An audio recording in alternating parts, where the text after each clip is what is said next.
시장을 잃는 눈이 없어졌다. 시스템 반도체에서 1등 하겠다고 이재용 회장이 몇 년 전에 이야기를 했는데 서비스 마인드도 안 돼 있고 기술 경쟁력도 뒤처진 겁니다. 삼성에 인재가 없다라기보다는 그 인재를 잘 활용하는 시스템이 망가졌다고 생각을 합니다. 거기에 걸맞는 대우를 해주고 있냐, 조직에서. 삼성 입장에서는 호박이 넝쿨째로 왔는데 발로 차버리는 격이 됐고, 사실 뭐 기회라는 것도 준비가 돼야지 기회가 찾아오는 거죠.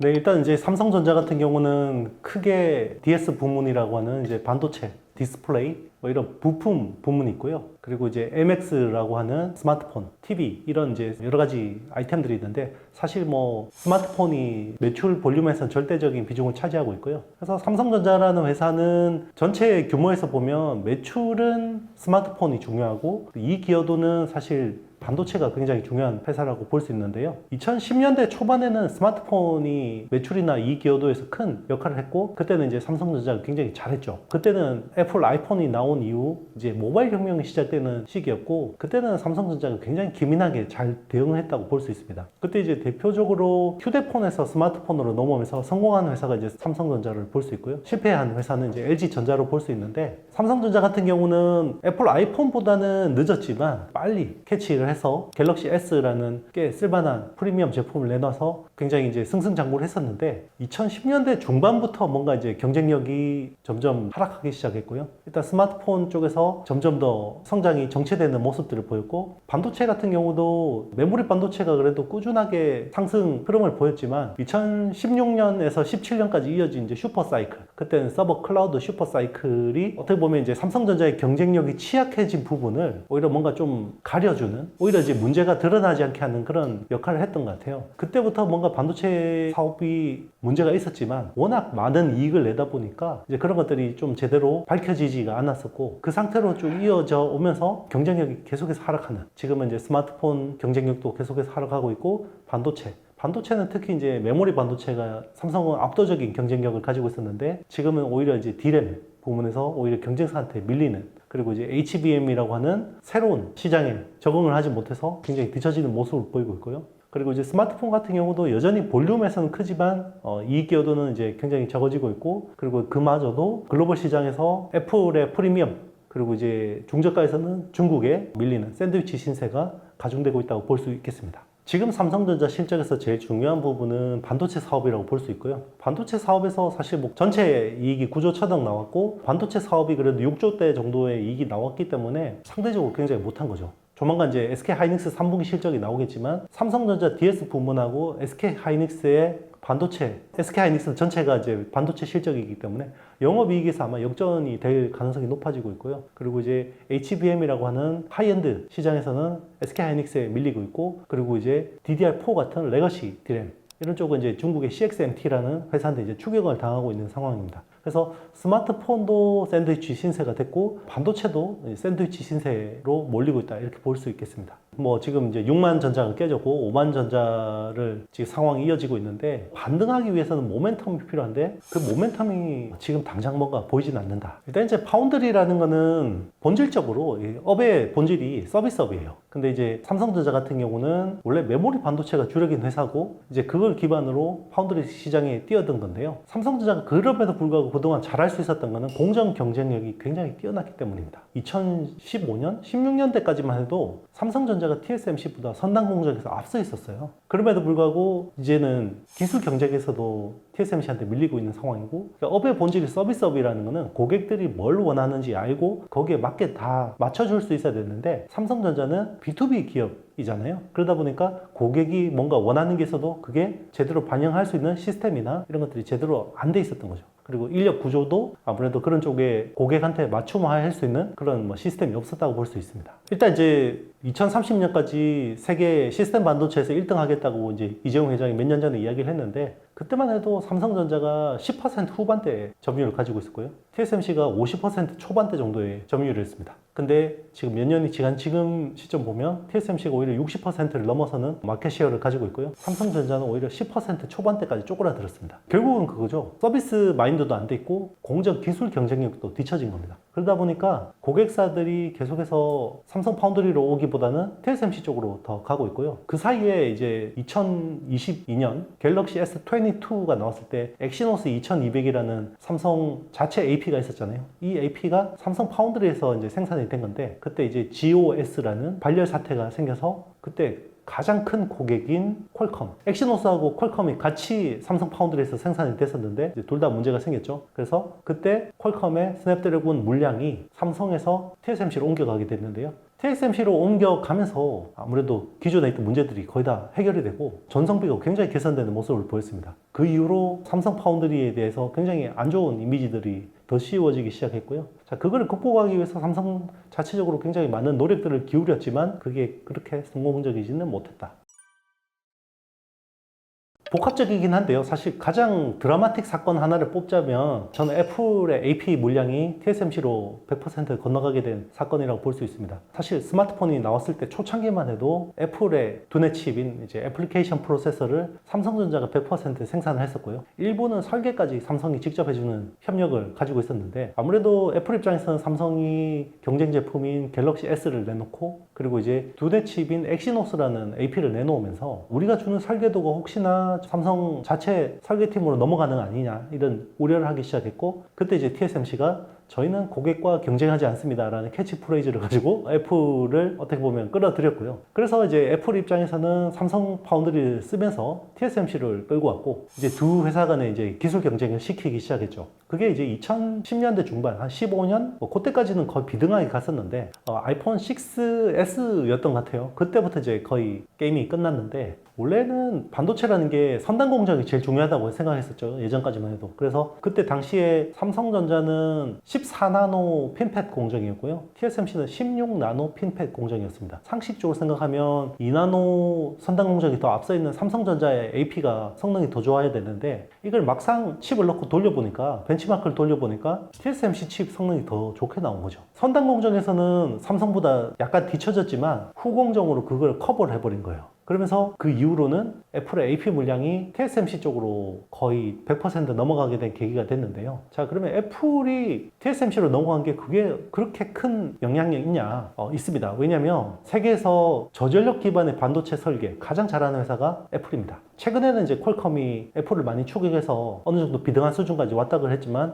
불과 한 2년 전만 해도 기술 격차가 1년 6개월 정도 차이 날 정도였거든요. 그만큼 애플의 칩 설계 능력이 좋고요. 그리고 이제 애플은 단순히 설계도만 이렇게 파운드리한테 주는 게 아니라 사실상 공정 개발을 거의 같이 해줍니다. 그래서 지금도 보면 TSMC가 만약에 지금 3나노에서 2나노로 전환하고 있는데, 지금 2나노 팹 개발에 애플의 인력들이 상당수가 들어가 있고요. 같이 개발을 해줍니다. 같이 개발해서 파운드리라는 건 또 새로운 공정은 굉장히 리스크가 크기 때문에 고객들이 굉장히 조심조심해서 쓰는데, 애플은 새로 개발한 공정을 또 바로 써주죠. 그러면 수요에 대한 걱정까지 해결해 주는 거죠. 그러니까 개발도 같이 해줘, 수요도 확인해줘. 그러면 TSMC 입장에서 얼마나 고마운 고객이겠어요? 자, 그렇게 두 회사가 머리를 맞대고 뭔가 같이 고민해서 문제를 해결하다 보면요, 그게 IP가 생깁니다. IP라는 게 지적 재산이라고 하는데요. 자, 그러면 경쟁사, 삼성 같은 회사는 이 IP를 피해서 뭔가 공정을 개발하거나 설계를 해야 되는 허들이 생기는 거죠. 그러니까 애플이 파운드리 시장에서 얼마나 중요한 고객이냐라는 것을 알 수가 있는 거죠. 자, 그런 고객을 뺏긴 거예요.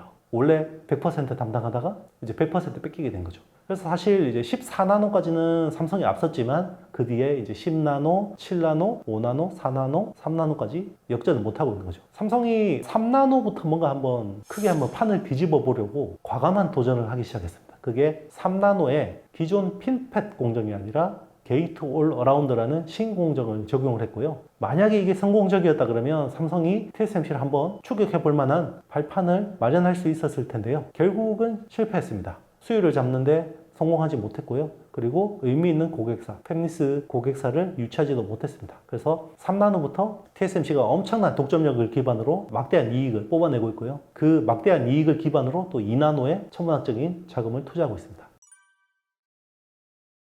최근에 굉장히 많이 나온 이야기인데요. 저도 뭐 삼성의 경쟁력이 취약하게 된 원인 중에 하나로 과거에 시스템에 삼성이 무너졌다는 이야기를 한 적이 있습니다. 삼성 같은 경우는 인사 시스템이 굉장히 효율적인 기업으로 꼽혔어요. 그게 불과 10년 전만 해도 관리의 삼성이다 그래서 효율적인 시스템을 자랑했는데 그런 것들이 지금 굉장히 많이 무너져서 뭔가 직원들에게 동기부여를 못 해주고 그리고 이제 조직 내에 정치가 만연하게 되고 뭔가 실무에서 문제가 있어도 그게 윗선으로 커뮤니케이션 되지 않고 이런 문제들이 계속해서 골마가게 됐고요. 그리고 이제 1등이라는 자만감이 이런 것들을 더 가중을 시킨 것 같습니다. 지금 총체적인 난국이 펼쳐지고 있는 거고요. 저는 삼성에 인재가 없다라기보다는 그 인재를 잘 활용하는 시스템이 망가졌다고 생각을 합니다. 일단 사회 분위기가 많이 바뀌었고요. 노동 관련 법규도 많이 바뀌었죠. 그때는 삼성에 뭔가 문제가 생겼다 그러면 야전 침대 갖다 놓고 정말 전시처럼 엔지니어들 갈아 넣는다 이런 이야기를 많이 했었거든요. 사실 그때처럼 지금 이렇게 일을 하게 하면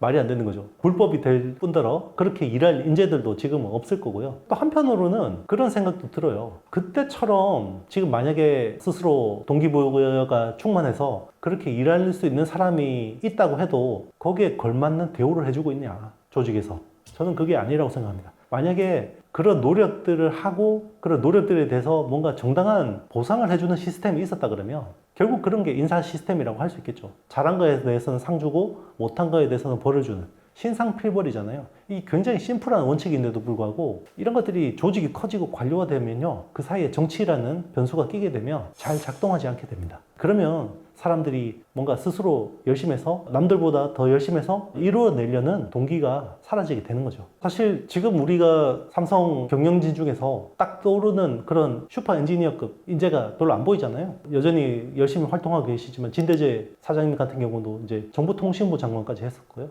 그리고 이제 권오현, 초격차라는 책을 써서 유명하신 분이고, 그리고 황창규, 황해 법칙. 이렇게 뭔가 이름만 대면 알만한 이런 엔지니어들이 뭔가 의사결정을 하기보다는 아무래도 관리에 치중되어 있던 재무통들이 아무래도 지금 영향이 크다 보니까 이런 기술 기업들은 사실 의사결정이라는 게 굉장히 중요하고 전방시장의 변화도 굉장히 빨리빨리 변하잖아요. 자, 이런 것들을 캐치를 하려면 결국 기술을 잘 알고 엔지니어들을 잘 관리할 수 있고 그들에게 동기부여를 해줄 수 있는 경영 시스템이 필요한데 그런 것들이 지금은 제대로 잘 작동하지 않는 거 아니냐. 현장에서는 뭔가 모험적인 프로젝트들이나 시도들을 해보려고 해도 결국은 이게 당장 돈이 안 된다라는 식으로 해서 무산되는 경우도 많고 이제 그런 것들이 누적되면서 결국 그러면 위에 분들이 싫어하지 않는 안전한 프로젝트들만 하게 되고 기술 기업들한테 그런 것들은 치명적인 독이 될 수 있다고 생각하고 이제 그런 것들이 그 누구도 모르게 삼성 내에서 그냥 독버섯처럼 자라온 거 아닌가 생각이 듭니다.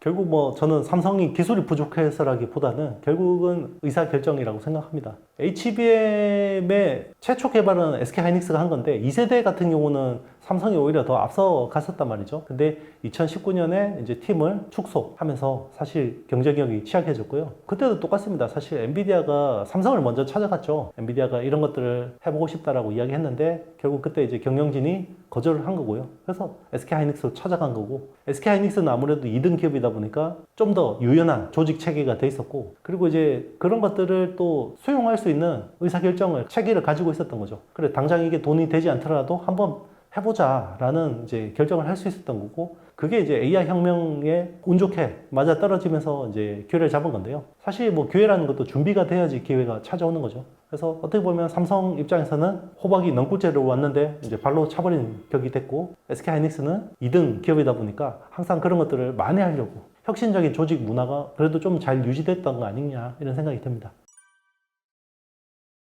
미국은 반도체를 패권전쟁의 핵심이라고 생각하고 있습니다. 왜 반도체가 패권전쟁의 핵심이냐면 지금 AI 혁명이 시작됐기 때문에 그래요. AI 혁명이 시작됐다라고 보는 관점은 사실 2022년 11월로 보는 관점이 많은데요. 그때 오픈 AI의 챗 GPT가 공개가 됐습니다. 그때 이후로 AI 혁명이 본격화됐다고 볼 수 있고요. 그러면 이 AI라는 인프라는요. 제가 특정 산업이 아니라 인프라라고 하는 이유는 AI는 전기나 통신처럼 하나의 인프라입니다. 그러니까 모든 디바이스에 스며드는 인프라라고 볼 수 있는데요. 자, 이게 단순히 경제의 차원이 아니라 국가 안보의 차원에서 중요한데요. AI라는 게 사실 군사 무기화되면 이게 엄청난 힘을 내고 있고요. 지금 러시아, 우크라이나 전쟁에서 AI가 얼마나 강력한 힘을 내고 있는지 우리가 알 수 있고요. 중국이 만약에 AI 기술을 미국보다 앞서게 된다 그러면 미국의 패권이 위태해지는 거고요. 근데 지금 우리가 이야기하는 AI라는 기술은 트랜스포머라는 알고리즘 기반으로 모두 개발됐는데, 트랜스포머라는 건 우리 GPT라고 하잖아요. 제너러티브 생성형 프리트레인드, 사전에 학습된 트랜스포머라는 알고리즘인데, 2017년에 이제 구글이 공개한 알고리즘 기술입니다. 이 트랜스포머가 공개된 이후로 AI가 사람의 말의 맥락을 이해하기 시작했고요. 굉장히 고도화되기 시작했다는 거죠. 근데 트랜스포머의 알고리즘 특징은 두 가지가 있어요. 컴퓨팅 파워와 빅데이터만 넣어주면 선형적으로 계속 좋아집니다. 그리고 스케일을 계속해서 키워주면 어제까지 못하던 능력이 오늘 갑자기 생겨요. 우리 뭐 게임할 때 갑자기 권능이 생기듯이 뭐 그렇게 생각하시면 되는데, 자, 그것 때문에 컴퓨팅 파워가 중요한데, 그 컴퓨팅 파워는 결국 반도체에서 나오는 거죠. 그래서 미국이 엔비디아의 고급 반도체를 중국에 수출을 못하게 막는 이유가 여기 있고요. 그리고 미국이 앞으로 AI 혁명에서 더 강력한 패권을 가지기 위해서는 모든 부분을 미국 내로 가져와야 되는데, 지금 가장 미국 입장에서는 골칫거리가 반도체의 제조가 아시아에 있다는 겁니다. 특히나 대만에 있다는 거죠. 그래서 만약에 중국이 대만을 침공하게 되면 이게 중국하고 전면전에 미국이 끌려 들어갈 수 있게 되는 리스크가 있죠. 자, 이 리스크를 해지하기 위해서는 결국 미국의 반도체 첨단 라인을 꾸려야 되고, 그게 미국의 반도체 굴기 칩스법이라는 게 생기게 된 계기가 여기 있습니다. 그래서 TSMC가 미국 애리조나 팹에다가 엄청난 규모의 첨단 팹을 깔고 있고요. 그리고 삼성도 미국 테일러에다가 3나노대 첨단 공정을 깔고 있는 거죠. 그래서 미국 내로 첨단 공정을 가지고 와서 미국의 위협이 될 수 있는 요인을 미리 없애겠다, 이렇게 생각하는 겁니다. 그렇기 때문에 우리 반도체 산업에 미국의 칩스법이 미치는 영향은 지대하다고 볼 수 있습니다. 시장이라는 거는 정말 빨리빨리 변하거든요. IT 기업들한테 우리가 흔히 농담처럼 하는 이야기가 있어요. 정상에서 졸면 얼어 죽는다라고 하죠. 딱 그게 인텔이나 삼성한테 해당되는 말인 것 같은데요. 1등을 너무 오래 하다 보면 조직이 경직되고 관료화되고 점점 보수화될 수밖에 없고요. 2등 기업들 같은 경우는 1등을 따라잡기 위해서 계속해서 새로운 시도들을 할 수밖에 없고, 그런 것들이 혁명이라고 하는 그런 변곡점들을 만나게 되면 기회를 잡는 경우가 있죠. 삼성이 지금 현상적으로 나타나는 것은 기술력이 떨어졌다라고 볼 수 있지만, 그거보다 좀 더 근본적인 문제는 시장을 잃는 눈이 없어졌다. 그런 흐름을 오판하는 잘못된 의사결정 구조를 가지게 됐다는 게 가장 큰 문제인 것 같습니다. 과거처럼 뭔가 엄청난 모습을 보일지는 모르겠습니다만은, 최근에 실적 발표를 하면서 DS 부문장이 사과문을 발표했죠. 과연 기존의 삼성이 이런 것들을 할 수 있었을까요? 없었을 겁니다. 아마 그냥 적당히 덮어서 넘어갔을 거예요. 우리 이거 잘할 수 있는데 잠시 뭔가 문제가 있는 겁니다 라고 이야기한 건데요. 지금 중간 인사로 바뀌었던 이제 DS 부문장으로 부임한 전영현 부회장 같은 경우는 이런 문제들을 전부 밖으로 드러내고 있고요. 그런 것들은 어떻게 보면 굉장히 수치스럽고 치욕스러울 수 있는 건데요. 혁신의 시작은 결국 문제를 밖으로 드러내는 겁니다. 드러내야지 그게 문제로 인식을 하고 그 문제를 해결하기 위해서 혁신을 할 수밖에 없는 거죠. 지금은 전부 삼성이 안 된다라고 이야기하는데, 오히려 저는 굉장히 긍정적인 모습을 보고 있습니다.